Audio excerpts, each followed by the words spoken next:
Yeah, we're going to cover some ground tonight, Steph, but I think the key issue here, the core of the debate, is this. Elizabeth Heng says nothing has changed during Jim Costa's time in Congress. Park rangers are searching for a man still that they say went missing in the park about a week ago. It's a dangerous situation, and a situation that the people of North Fork, sadly, are getting very accustomed to. And it's not just the water, it's also dangerous items like debris, entire trees being swept down here. You mentioned the fact that Gavin Newsom will bring up Trump, and of course he will. Of course he will. He's got nothing else to talk about. But I mean, let's be honest, your political relationship with him is complicated. I mean, you didn't vote for him in 2016. He endorsed you, though, for this race. Many of you were upset, understandably so, after we showed you video of a person stealing a backpack from a man with special needs on a Fresno bus.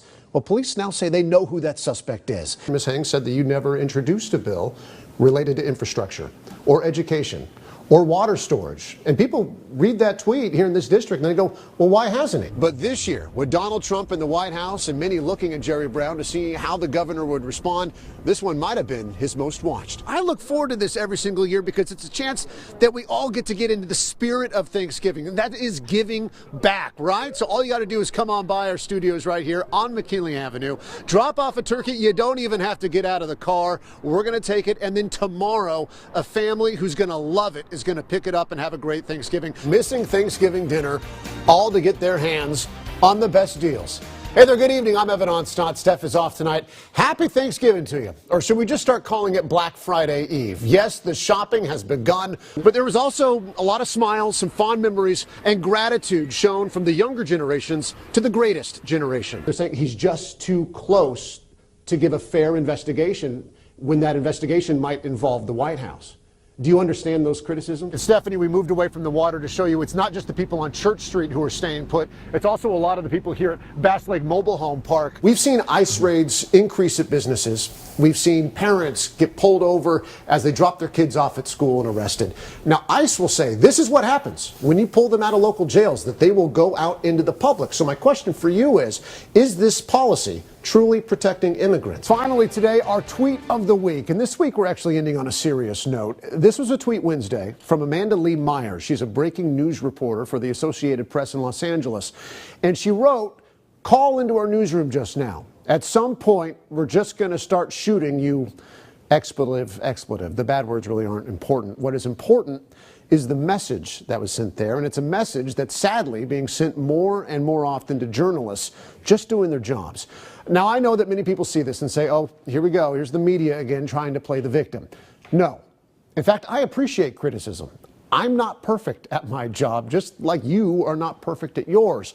What I'm worried about is the inevitability that's eventually somebody is going to kill a journalist in America or multiple journalists because fake news. Our rhetoric matters. And I just hope we figure out a way to talk to each other and listen to each other and see each other as people before the inevitable happens. That's our time today. Have a great Sunday. Thanks for joining us. Our Evan Onstot has been traveling with the honor flight, and he joins us live tonight from our nation's capital. Evan. Stephanie, many of the veterans that came out here brought with them to Washington 6 or 7 decades of pent-up emotions, and a lot of that came out today in places like the World War II Memorial here.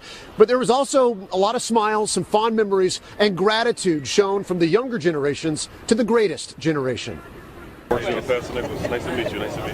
Sir, good morning. Thank you so much for your service, sir. Thank you. A beautiful sunrise at Iwo Jima, the U.S. Marine Memorial. A good time for handshakes and memories. The waves, the swells were going up, and we could look around for miles, and then they would go down, and we'd be down in these swells with nothing but water around us. How did you do with that? Well, you just deal with it. 68 veterans from the Central Valley made a whirlwind tour Tuesday of the memorials built for them. After Iwo Jima, a group picture at the World War II Memorial. After that, time spent alone with their guardian. That goes on there, and they shoot that for depth. Their depth charge is what they are. Oakhurst Bill DeGeneres joined the Navy when he was just 17, before Pearl Harbor. He spent the war in the Pacific. I lost quite a few of my friends. That's it. I came home completely unscathed. A lot of my friends didn't. Fresno's Bill McGlasson began his service 3 months after World War II ended and was then called back to fight in the Korean War. He walked through both tours without a scratch, something that bugs him to this day. The 91st Psalm, it says, God will shield you with his wings. He will shelter you with his feathers. His faithful promises will be your armor and your protection. And I've leaned on that all my life. From the World War II Memorial to the Korean War Memorial, veterans like Atwater's Joe Biscaglio had a tough time letting go of old wounds. There's no closing. Wounds that never really healed. The least we can do is be here and honor these troops that fought for our freedom in this wonderful United States of America. Thank you so much for your service. But at each stop, these veterans were thanked, many given handwritten letters by kids. I don't know if I have it upside down or right side up. A reminder that even if they cannot forget the past, the rest of us will never forget as well. And tomorrow these veterans are going to be packing their bags for that return flight to Fresno, but we still have one important trip to make. We're going to be going to Arlington National Cemetery in the morning. No doubt another somber stop on what has been a trip full of just about every single emotion out there. Stephanie? It's emotional just watching your stories, Evan, and there are always such great stories on these trips. Have there been any reunions that you've witnessed? You know, when we think about reunions, we think about maybe people who are reuniting who served together. But a reunion that I found was between three friends who grew up together in Fresno, went to the same grade school, haven't seen each other in decades. They didn't even know they were going to be on the same trip, but here they are. It's like nothing ever changed. And you're going to see a little bit more of that tonight at 11 o'clock. Looking forward to it, Steph. It's the sound of a comeback under construction. If downtown Fresno is changing, and for the better, 120 days hopefully, Tommy Caprellian wants to be on board. It just seemed like, a couple years ago, the undertow was starting to change. He and his business partner, Shafiq Dada, are just weeks away from opening up Hop PK, Caprellian's Sanger-based House of Pendragon Brewery, paired with Dada's Pita Kebab restaurant with 3 locations in Visalia. The thought was, you come in for a different kind of food, we're going to offer you a different kind of beer as well to go along with it. Hi, I'm Tommy Caprellian. The pair won a small business competition with the Downtown Fresno Partnership, giving them over $100,000 in cash and prizes. That was 2015. In 2017, Hop PK is one of 4 new breweries planning to open this year, tripling the amount of craft beer options downtown. Have you been to Portland? Have you been to the Gas Lamp District in San Diego? I mean, that's what we're shooting for. Dan Zach is Fresno's assistant planning director. He says breweries these days, they're like an indicator for downtown health. If you have an active beer scene, you likely have an active downtown. Craft beer alone isn't going to bring a downtown back from the dead, but having that as part of the mix, housing, workers, public spaces that are comfortable places to be, craft beer, shopping, restaurants, all of that jumbled together in a nice environment, and you're onto something.